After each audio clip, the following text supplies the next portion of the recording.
Bismillahirrahmanirrahim. Assalamualaikum warahmatullahi wabarakatuh.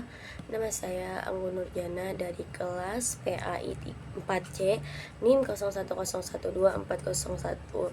Di sini saya akan mempresentasikan sebuah video dengan judul tema kewajiban belajar mengajar dalam perspektif tafsir Tarbawi, guna untuk memenuhi mata kuliah tafsir Tarbawi. Pentingnya pendidikan Islam, yaitu pendidikan merupakan sarana utama pembentukan ilmu, akhlak, dan keimanan.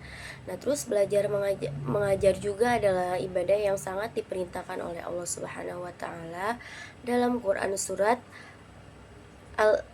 Al-Alaq ayat 1 sampai 5 yang berbunyi, A'udzubillahi minasyaitonirrajim. Bismillahirrahmanirrahim.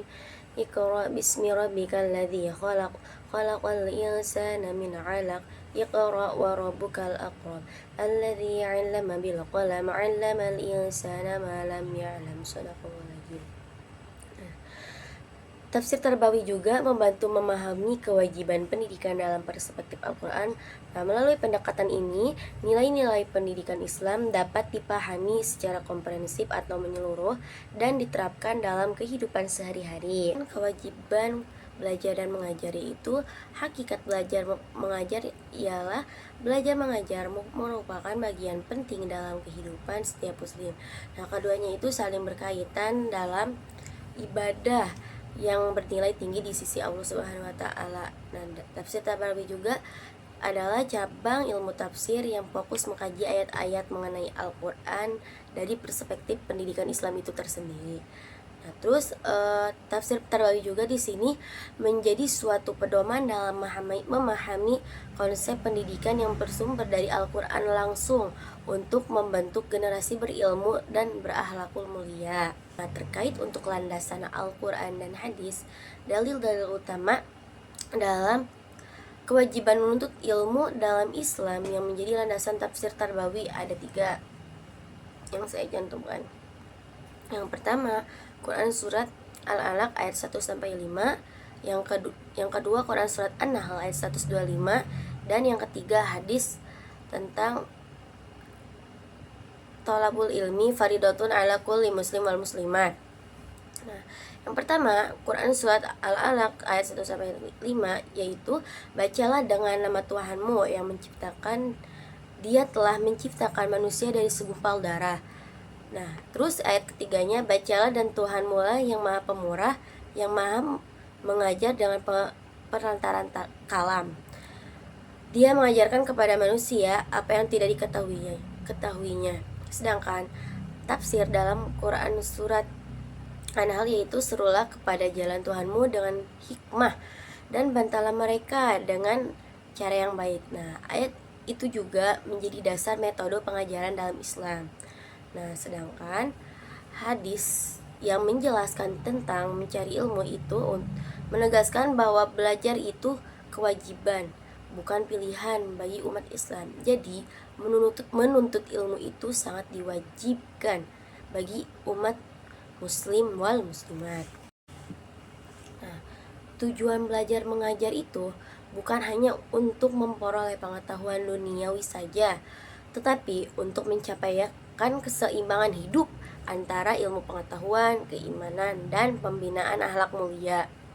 Nah, terus membentuk insan yang bertakwa. Nah, tafsir Tarbawi juga menekankan bahwa pendidikan bertujuan untuk membentuk manusia bertakwa dan berakhlak mulia sebagai pedoman pembelajaran spiritual dan moral. Selanjutnya ada kewajiban guru dan murid. Nah, hubungan harmonis antara guru dan murid adalah kunci keberhasilan dalam proses mengajar tersebut yang berlandaskan nilai-nilai Islam. Nah, kewajiban guru yaitu mendidik dengan ikhlas, membimbing dengan sabar, dan menanamkan akhlak mulia kepada setiap murid sebagai amanah dari Allah Subhanahu wa taala. Nah, ini juga masih termasuk ke ayat Al-Qur'an tentang Nabi turun ke bumi itu untuk menciptakan akhlak yang berbunyi innama bu'istu liutammima makarimal akhlak.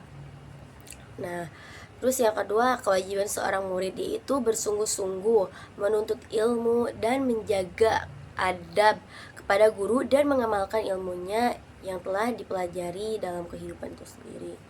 Nah, kunci keberhasilan antara murid dan guru yaitu saling menghormati, saling menghargai, komunikasi yang baik, dan komitmen bersama untuk mencapai tujuan pendidikan Islam yang baik.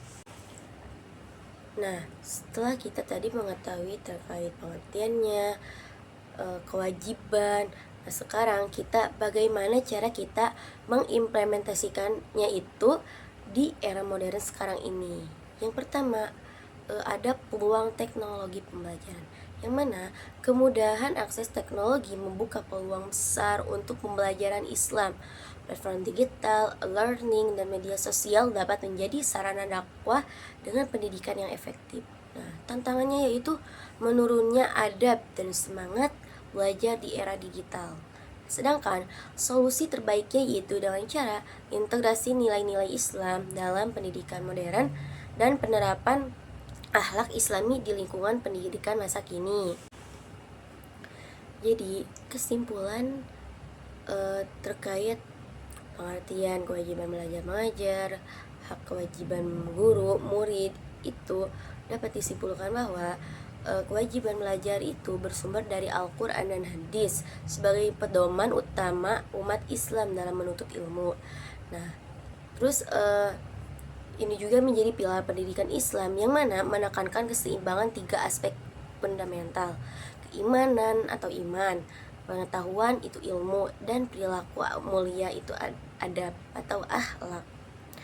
Nah, adaptasi untuk zaman sekarangnya itu pendidikan harus adaptasi terhadap perkembangan zaman dengan tetap berpegang teguh pada nilai-nilai Islam yang abadi.